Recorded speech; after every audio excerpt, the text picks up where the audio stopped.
자, 이제 170쪽 50강입니다. 물질의 순환. 자, 우선 생태계에서 물질은 순환하고 에너지는 흐른다는 걸 기억했어요. 51강에서 에너지 흐름에 대해서 나오는데 생태계에서 물질 순환 그리고 에너지는 흐름을 기억하세요. 먼저 물질 순환. 구구절절 써져 있는데 읽어보시고, 자, 밑에 그림 보면서 설명드릴게요.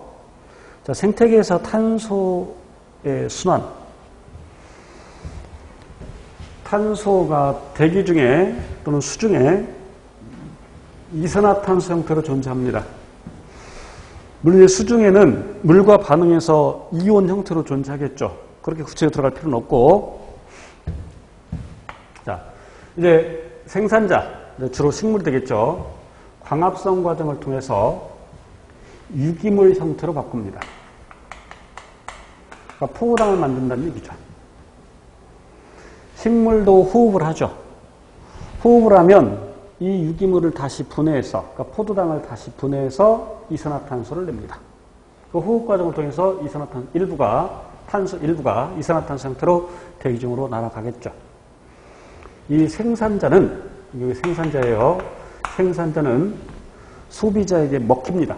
물론 생산자는 1차 소비자에게 먹히고, 1차 소비자는 2차 소비자에 먹히고, 또 3차 소비자가 있다면 2차 소비자는 3차 소비자에 먹히고, 그냥 다 생략해서 한꺼번에 소비자. 그럼 생산자에서 소비자가 할 때 어떤 형태로 가냐면 유기물 형태로 가겠죠. 유기물 형태로. 먹는 거니까. 이 소비자도 호흡을 합니다. 그럼 탄소가 CO2 형태로 대기 중으로 가겠죠. 자, 그리고 지금 수중에서도 이 조류가 이산화탄소를 흡수해서 광합성을 합니다.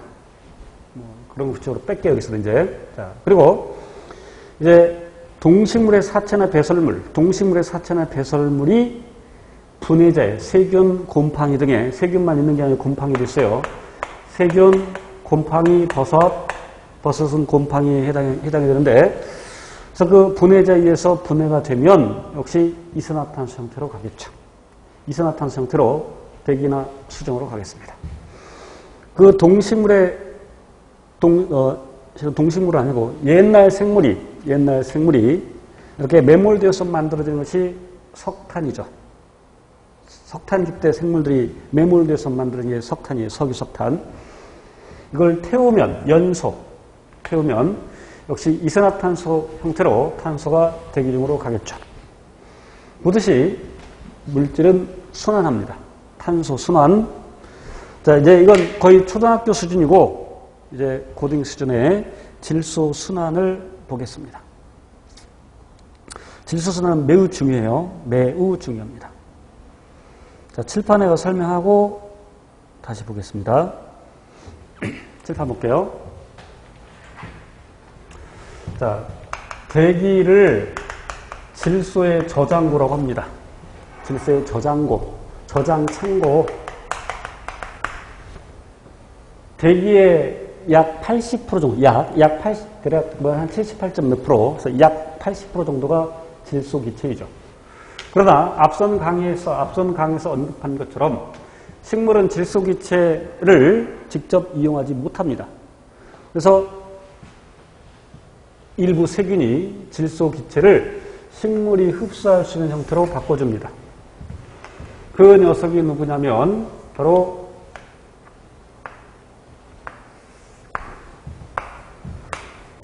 암모늄 이온이죠.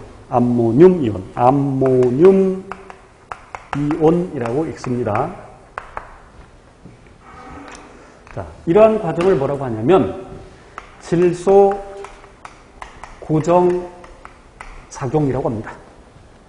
이것은 세균에 의해서 일어나는데 그러한 세균을 질소 고정 세균이라고 합니다.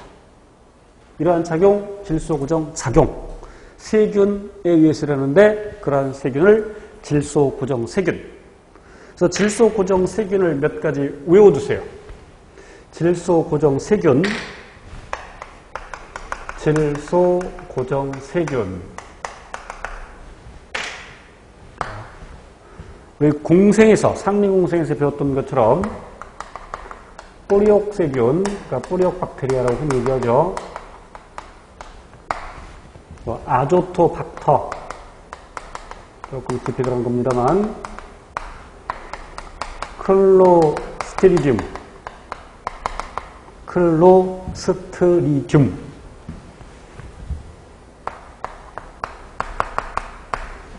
물론 두 번째, 세 번째는 추가적으로 제가 알려드린 거고, 반드시 기억할 것은 뿌리옥박테리아. 기초 수준에서는 뿌리옥박테리아를 꼭 외워야 돼요. 자, 요 암모늄 이온 형태로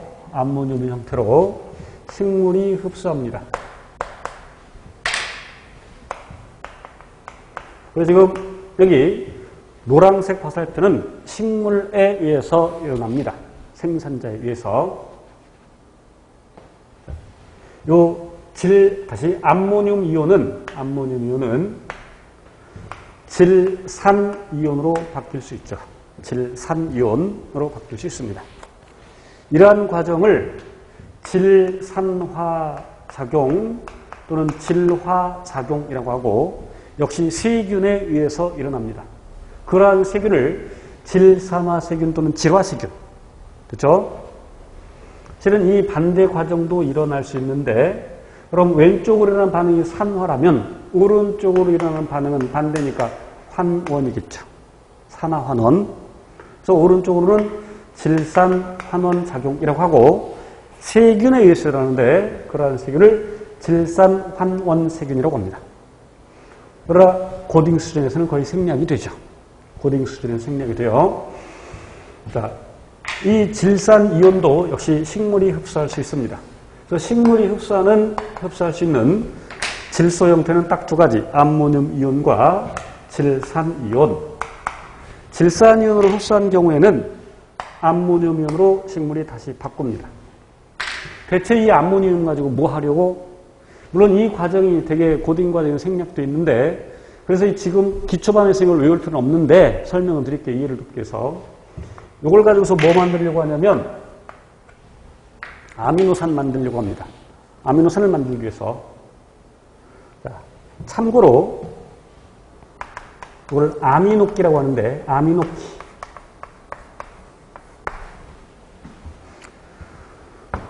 자, 그리고 COOH를 카복시기 참고하세요. 또는 카르복시기, 르 발음해도 되고 안 해도 되고, 카르복시, 뭐 실이라고 하기도 하고, 카복시기. 이렇게 아미노기와 카복시기를 모두 갖고 있는 물질을 아미노산이라고 하고요.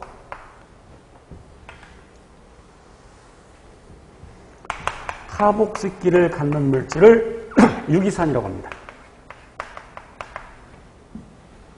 물론 이 아미노기를 갖는 물질을 아민이라고 해요. 아민. 그러니까 아미노산은 아민인 동시에 유기산인 거죠. 자, 여기 이 비용을 구체적으로 기초반에서는 필요 없습니다만, 알파 케토 글루타르산이라는 일종의 유기산이 있습니다. 여기에 아미노기를 위해서 암모늄 이온이 가면, 그러니까 암모늄이 가서 결국 아미노기를 공급해주는 셈이 되는데, 그래서 글루탐산이라는 아미노산이 만들어집니다. 아미노 애시드, 아미노산. 알파 케토글루타르산은 일종의 유기산. 자, 그런데 이 글루탐산이 아미노기를 잃어버립니다. 아미노기를 잃어버리고 다시 알파 케토글루타르산이 되죠. 그 아미노기를 누구에게 주냐면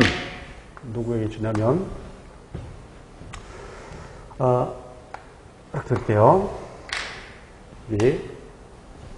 물론 여러분은 굳이 기초반에서는 외울 필요 없어요. 피루부산에게 줍니다. 이것도 유기산입니다. 다른 종류의 유기산이죠. 그러면 이 경우에는, 그러니까 피루부산이 아미노기를 얻게 되면 알라닌이라는 아미노산이 됩니다. 그러니까 다른 종류의 아미노산이 되는 거예요. 이러한 과정을 질소 동화 작용이라고 합니다.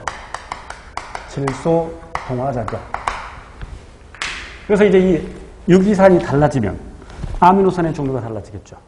그래서 여러 종류의 아미노산을 만들고 DNA의 유전 정보에 따라서 단백질을 합성합니다. 되겠지? 지금은 이 과정을 외울 필요는 없지만 심화반에서 외워야 돼요. 자, 그리고 이제 이 질소 기체가 다시 대기종으로 갈 수 있어요. 역시 세균에 의해서 이렇게 변해, 질소 기체로. 이러한 작용을 탈질소 작용이라고 하고, 그러한 세균을 탈질소 세균이라고 합니다. 대기 중의 질소 기체는 다이렉트로 질산이온이 될 수 있는데 번개에 의해서, 공중방전이라고 하죠. 공중방전, 다시 말하면 번개. 자, 물론 이제 식물이 이와 같이 질소를 다시 질소 동화작용을 해서 단백질을 만들고, 그리고 어쨌건 유기물 형태로 이것이 소비자에게 먹히고, 그럼 얘네들이 또 동식물에 사체되고, 그림을 생략하겠습니다. 세균에게 가고, 분해자에게, 곰팡이 등등. 그리고 다시 또 분해되고. 됐죠? 물론 이 과정에는 생략되어 있는데, 이제 유기물을 갖는 다시 질소를 갖는 유기질소 화합물. 단백질이 들어있으면 그게 유기질소 화합물이야.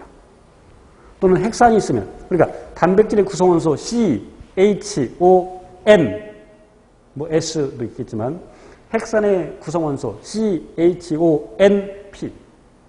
그러니까 핵산 또는 단백질에 질소가 있죠. 그걸 유기질소 화합물이라고 하는데, 그럼 결국 동식물의 사체 또는 배설물에 유기질소 화합물이 있어. 그럼 요 녀석을 세균이 또 분해를 합니다. 이 그림을 생략했어요. 이러한 과정을 암모니아화 작용이라고 해요. 기초 수준에서는 생략도 있지만. 그래서 유기질소 화합물이 이렇게 또 암모니움으로 바뀌고, 어쨌건 이와 같이 질소는 순환한다. 됐죠? 그림으로 다시 보겠습니다. 자, 화면 볼게요.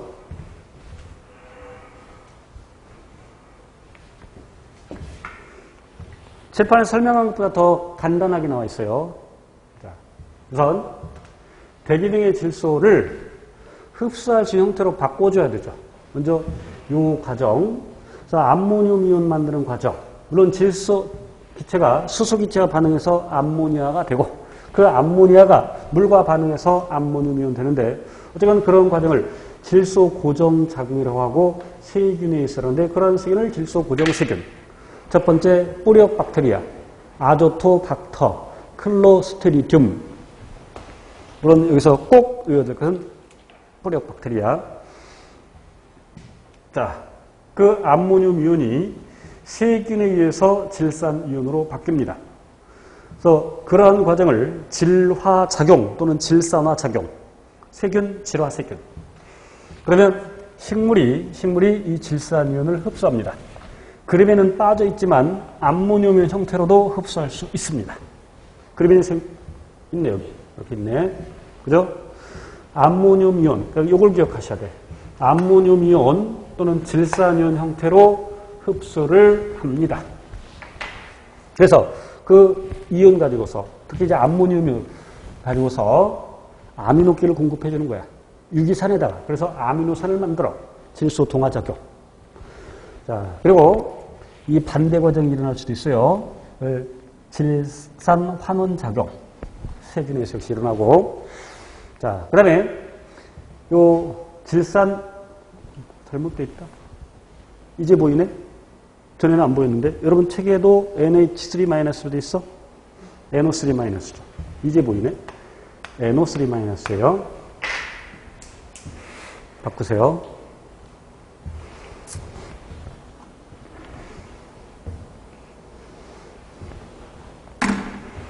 그래서 질산이온이 탈질소 세균에 의해서 질소 기체로 바뀔 수 있어. 그러한 작용을 탈질소 작용 또는 탈질화 작용 이렇게 부르죠.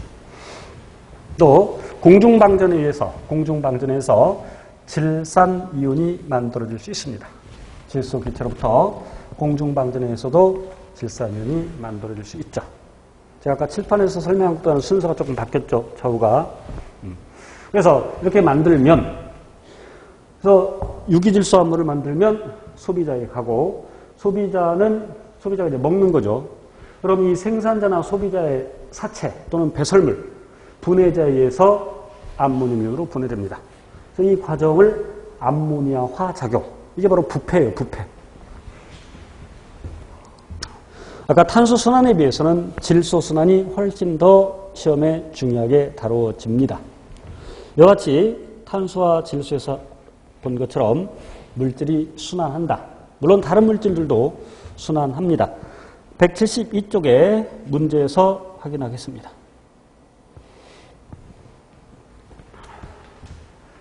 자, 매우 간단하게 그려놓은 그림이죠. 시험에 이렇게 간단하게 되게 주어집니다.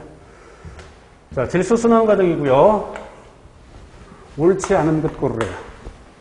자, 볼게요. 대기 중의 질소 기체가 암모늄 되는 과정을, 이것은 역시 세균에서 일어나는데, 질소 고정이라고 하죠. 질소 고정 작용, 그러한 세균, 질소 고정 세균. 암모늄 이온이 질산이온으로 되는 것은 질화작용 또는 질산화작용, 그러한 세균, 질화세균 또는 질산화세균이라고 부르죠. 질산이온은 질소기체로 바뀔 수 있습니다. 역시 세균에 의해서. 그리고 그러한 과정을 탈질소작용 또는 탈질화작용, 세균, 탈질소세균. 이제 이와 같이 암모늄 이온과 질산이온 형태로 식물이 흡수합니다. 그렇죠? 그래서 그 암모늄 이온으로부터 아미노기를 얻어서 아미노산을 만드는 질소 동화작용. 됐지? 자, 그래서 1번. 간은 탈질소 작용 맞고요. 자, 기억. 식물의 단백질 합성에 나와 다를 통해 흡수한 질소가 이용된다. 오직 두 가지 형태로만 흡수할 수 있다고 그랬어. 3번. 잎을 통해 들어온 대기 중의 질소가 식물의 질소 고정에 직접 이용되지 않습니다. 오직 두 가지 형태만 질소 동화작용에 쓰죠. 그리고 질소 고정은 식물이 하는 게 아니야. 세균이 하는 거야. 4번. 라에 관여하는 세균 중에, 아까 여기 질소 고정 세균 중에 뿌력 박테리아, 아조토박터, 클로스트리디움. 그래서 뿌력 박테리아 맞다. 그래서 틀린 것은 3번. 자, 오늘은 여기까지 하겠습니다. 고생하셨습니다.